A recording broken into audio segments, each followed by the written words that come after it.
Assalamualaikum warahmatullahi wabarakatuh. Nama saya Putri Rahmadani, NIM 20102074 dari Program Studi Ilmu Pemerintahan Reguler semester 2. Di sini saya akan membahas tentang pembangunan. Pembangunan sudah menjadi kata kunci bagi segala hal. Kata pembangunan secara umum diartikan sebagai usaha untuk memajukan kehidupan masyarakat dan warganya. Kata pembangunan juga seringkali diartikan sebagai kemajuan yang dicapai oleh sebuah masyarakat di bidang ekonomi. Mengukur pembangunan itu ada 5 cara. Yang pertama ada kekayaan rata-rata, yang kedua pemerataan, yang ketiga kualitas kehidupan, yang keempat kerusakan lingkungan, dan yang kelima, yang terakhir yaitu keadilan sosial dan kesinambungan. Mengukur pembangunan. Di tahap pertama tadi ada kekayaan rata-rata. Pembangunan mula-mula dipakai dalam arti pertumbuhan ekonomi. Sebuah masyarakat dinilai berhasil melakukan atau melaksanakan pertumbuhan apabila pertumbuhan ekonomi masyarakat tersebut dinilai cukup tinggi. Dengan demikian, yang diukur adalah produktivitas masyarakat dan produktivitas negara tersebut yang dilihat setiap tahunnya. Pembangunan di tahap kekayaan rata-rata ini diartikan sebagai jumlah kekayaan keseluruhan sebuah bangsa atau negara. Mengukur pembangunan di tahap yang kedua itu ada pemerataan.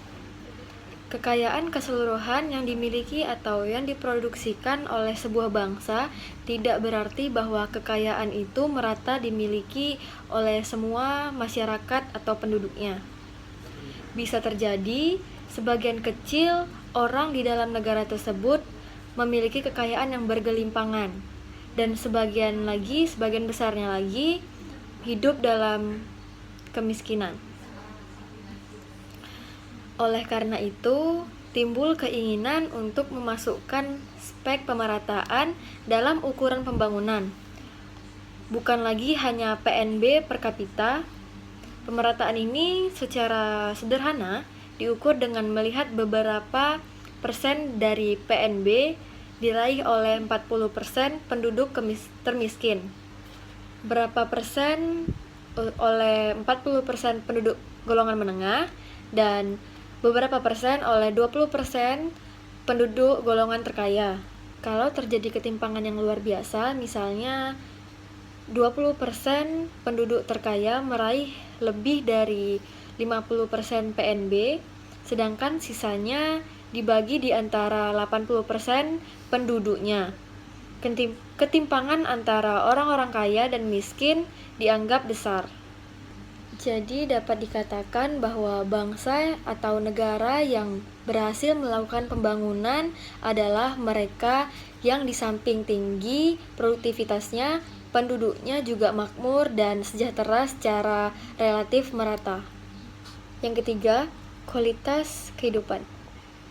Salah satu cara lain untuk mengukur kesejahteraan penduduk sebuah negara adalah dengan menggunakan tolak ukur Physical Quality of Life Index. Tolak ukur Physical Quality of Life Index ini diperkenalkan oleh Morris, yang mengukur 3 indikator, yaitu yang pertama, rata-rata harapan hidup sesudah umur 1 tahun, yang kedua, rata-rata jumlah kematian bayi, dan yang ketiga adalah rata-rata presentasi buta dan melek huruf. 4. Kerusakan lingkungan. Sebuah negara yang tinggi produktivitasnya dan merata pendapatan penduduknya bisa saja berada dalam sebuah proses untuk menjadi semakin miskin. Hal ini misalnya karena pembangunan yang menghasilkan produktivitas yang tinggi itu tidak memperdulikan dampak terhadap lingkungan. Lingkungannya semakin rusak, sumber-sumber alamnya semakin terkuras, sementara kecepatan bagi alam untuk melakukan rehabilitas lebih lambat daripada kecepatan perusakan sumber daya alam tersebut. Oleh karena itu, seringkali terjadi bahwa pembangunan yang dianggap berhasil ternyata tidak memiliki daya kelestarian yang memadai. Akibatnya, pembangunan ini tidak bisa berkelanjutan atau tidak sustainable. Yang kelima, keadilan sosial dan kesinambungan. Tolak ukur pembangunan yang berhasil, yang semula hanya memberikan tekanan pada tingkat produktivitas ekonomi sebuah negara, kini menjadi semakin kompleks. Faktor keadilan sosial atau pemerataan pendapatan dan faktor lingkungan berfungsi untuk melestarikan pembangunan ini, supaya bisa berlangsung terus secara berkesinambungan. Selanjutnya, beberapa cabang ilmu ekonomi. Cabang ilmu ekonomi itu ada 3. Yang pertama, ekonomi tradisional.